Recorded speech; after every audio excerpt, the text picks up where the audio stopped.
안녕하세요. 7과 공동체 사랑하기 강의를 맡은 안정철 목사입니다. 저는 목양국을 담당하고 있습니다. 목양국은 새가족의 풍성인반 강의와 또 소그룹 강의인 PBS의 강의 그리고 작년 교구를 담당하고 있습니다. 만나서 반갑습니다. 오늘 7과 공동체 사랑하기를 배우게 되는데요. 우리가 지금 배우는 것의 위치를 다시 한번 확인할 필요가 있습니다. 먼저 우리가 배운 것은 큰 틀에서 바른 믿음, 풍성한 삶의 기초를 배웠고 풍성한 삶의 원리를 배우고 있습니다. 바른 믿음, 풍성한 삶의 기초에서 우리가 배운 것은 구원받는 믿음, 복음을 2과에서 배웠고 균형 잡힌 믿음, 삼색 영성을 3과에서 함께하는 믿음, 행복한 동행을 4과에서 배웠습니다. 풍성한 삶, 풍성한 삶의 원리에서 배운 것은 하나님 사랑하기, 자기 사랑하기까지 배웠고 이제 우리가 배울 부분이 공동체 사랑하기입니다. 제가 사역하면서 질문 받은 것 중에 참 당황스러웠던 질문이 있었는데요. 예전에 사역하던 교회에서 질문을 하셨습니다. 예수님을 믿는 두 사람이 싸우고 나서 둘 다 하나님께 기도하면 하나님은 두 사람 중에 누구의 기도를 들어주시냐라고 질문을 하셨습니다. 여러분은 어떻게 생각하십니까? 나 중심의 삶을 살아온 사람이라면 하나님은 내 기도만 들어달라, 자기만의 하나님이다 이렇게 생각할 수 있죠. 하나님은 누구의 기도를 들어주실까요? 제 생각에는요, 누구의 기도도 안 들어주실 것 같습니다. 싸운 사람들 뭐 잘했다고, 뭐 이쁘다고 기도를 들어주십니까? 싸우지 말아야죠. 상대, 우리가 이 땅에 살아가는 세상에서 모든 주변에 있는 사람들은 싸움의 대상이 아니고 하나님의 형상을 닮은 사랑해야 하는 사람입니다. 에베소서 2장 10절, 우리는 그가 만드신 바라 그리스도 예수 안에서 선한 일을 위하여 지으심을 받은 자니 이 일은 하나님이 전에 예비하사 우리로 그 가운데서 행하게 하려 하심이라 이렇게 기록하고 있습니다. 나만 하나님께서 만드신 것이 아니고 우리 모두를, 세상 모든 사람을 하나님께서 만드신 것입니다. 그 이유는 함께 선한 일을 하며 살도록 하기 위해서 공동체, 즉 교회를 지어주신 것이죠. 그러므로 성도는 반드시 공동체를 서로 사랑하고 섬겨야 합니다. 요한일서 3장 16절에 보시면 그가 우리를 위하여 목숨을 버리셨으니 우리가 이로써 사랑을 알고 우리도 형제들을 위하여 목숨을 버리는 것이 마땅하니라 이렇게 기록합니다. 예수님도 우리를 위해서 아무 죄 없는 분이 십자가에 달려 돌아가셨죠. 목숨까지 아까운 것으로 여기지 않는 예수님의 사랑을 우리도 실천해야 하는 것입니다. 우리 교재 42쪽, 43쪽에 보시면 공동체적 삶의 원리 3가지, 은사로 세워지는 공동체, 사역하는 공동체, 풍성교회를 세우는 공동체에 대해 나와 있는데요. 한번 살펴보겠습니다. 첫 번째로 공동체적 삶의 원리 3가지를 살펴봅니다. 공동체적 삶의 원리의 첫 번째는 섬김입니다. 마태복음 20장 25절, 28절을 읽어보겠습니다.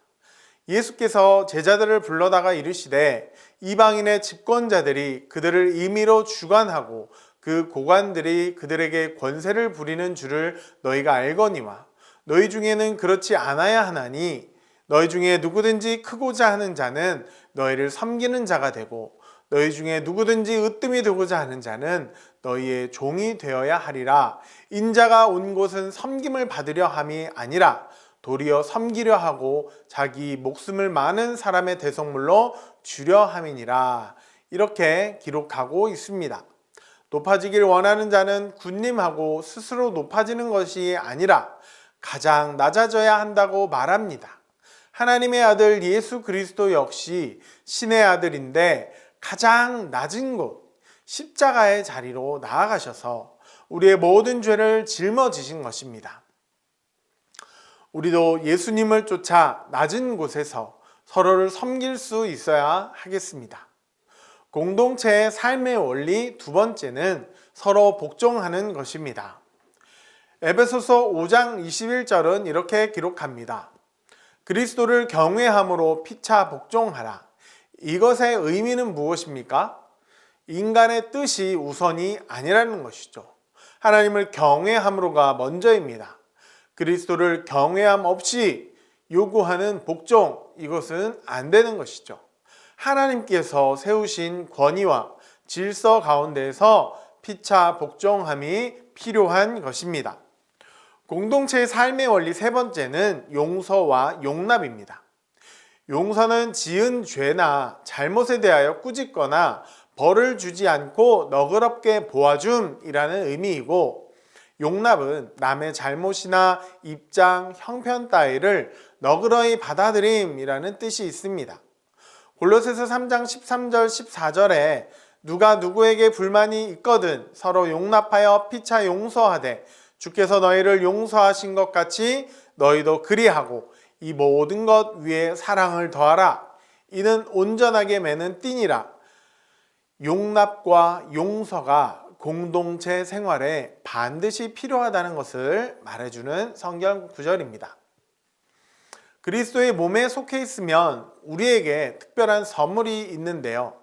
그것을 은사라고 부릅니다. 은사의 의미는 공동체를 세우는 일을 위해서 하나님이 주시는 선물을 가리킵니다. 책에 보시면 은사로 세워지는 공동체에 대해서 나오죠.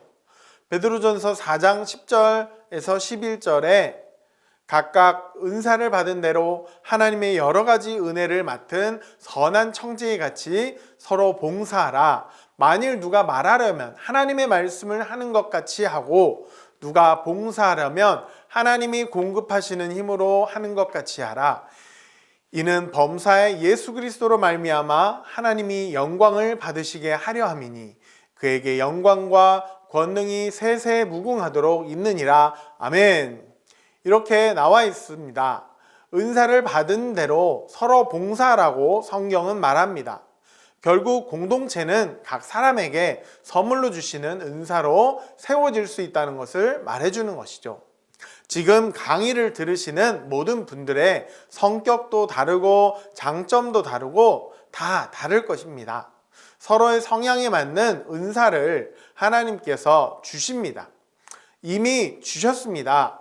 여러분들께서도 풍성교회에 잘 정착하셔서 은사를 잘 활용하심으로 공동체를 세워주시기를 부탁드립니다. 공동체에 사랑하기 세 번째는 사역하는 공동체입니다. 은사는 자연스럽게 사역으로 연결되는데요. 성도는 공동체를 위해서 봉사해야 합니다. 그것을 사역이라고 부릅니다. 사역은 내 힘으로 하는 것이 아니라 하나님이 주신 은사와 하나님께서 공급하시는 힘으로 하는 것입니다. 사역을 통해서 내가 인정받고 높아지는 것이 아니라 하나님께서 영광 받으시도록 해야 합니다. 요즘 교인들의 특징은 교회에서 봉사라고 하면 어떻습니까? 안 해요, 싫어요, 못해요, 숨습니다. 그래서 숨어있기 좋은 큰 교회에 가서 예배만 왔다 갔다 합니다. 그런데 하나님이 주신 은사를 그렇게 썩혀버리면 안 되는 것이죠. 공동체가 잘 세워질 수 있도록 은사를 활용하여 봉사해야 합니다. 그것이 바로 사역입니다. 사역을 꼭 하시길 바랍니다.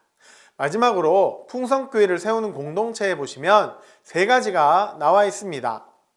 행복한 동행과 그리고 가정교회, 소그룹, 성경 공부, 이렇게 세 가지가 나와 있는데요.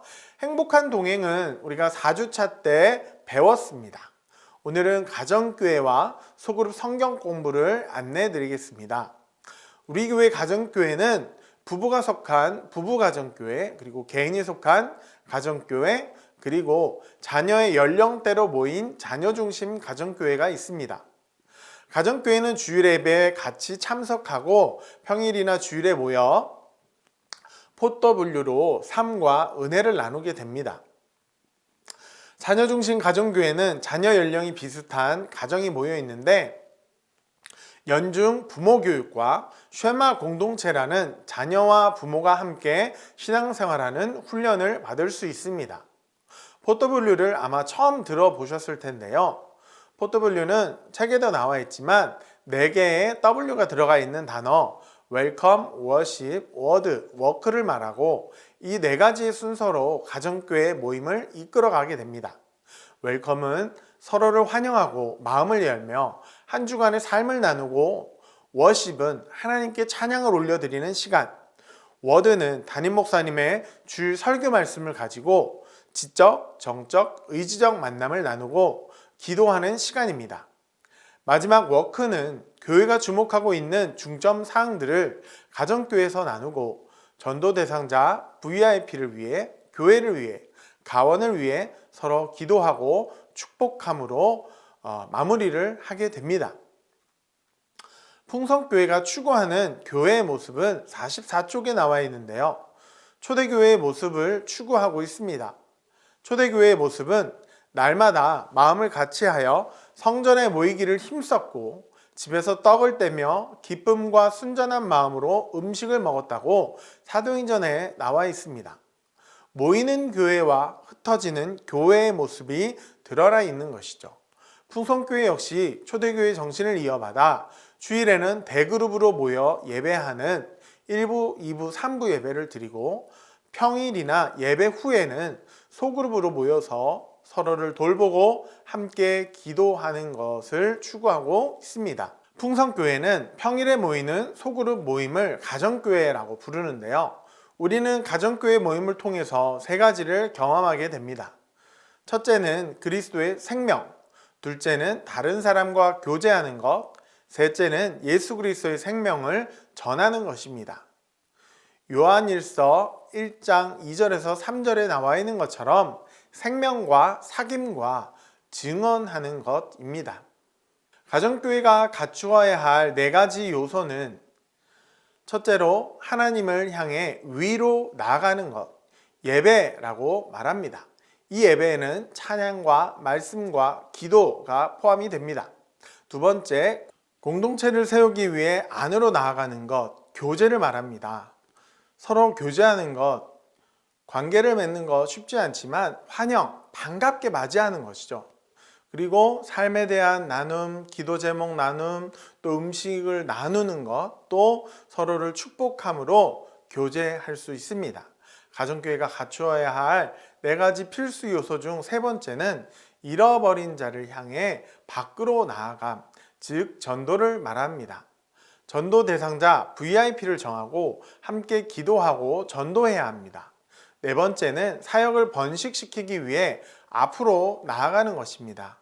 풍성교회에는 리더를 키우기 위한 양육 프로그램들이 있습니다. 잠시 후에 안내해 드릴 텐데요. 가정교회가 갖추어야 할 네 가지 필수 요소 중 핵심은 위로, 안으로, 밖으로, 앞으로 전진해야 한다는 것입니다.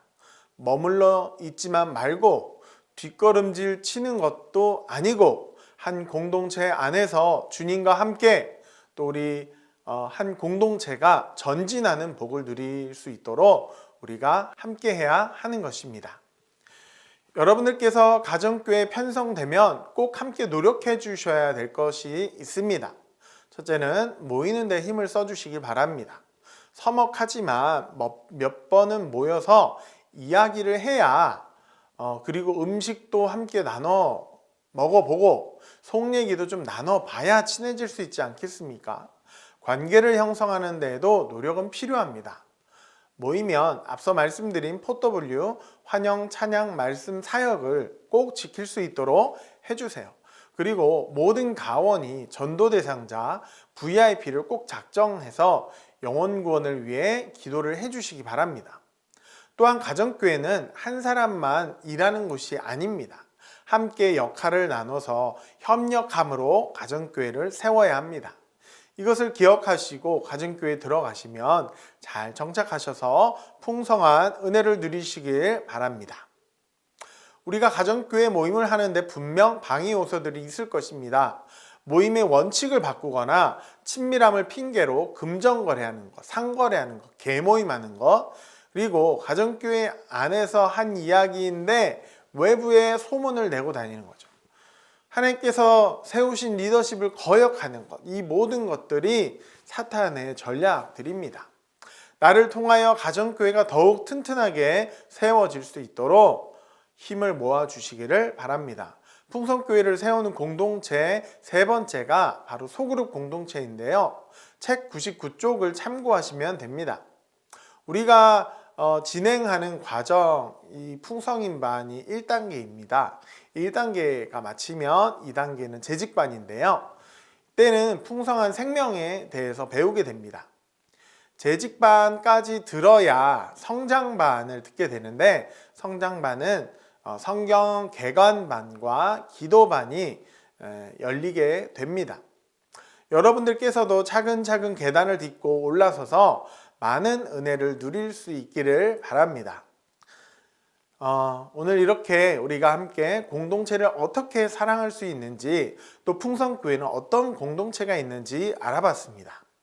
풍성교회 공동체 안에서 하나님과 나, 그리고 공동체를 사랑하는 마음을 가지고 풍성한 삶을 사시는 여러분 되시기를 바랍니다. 감사합니다.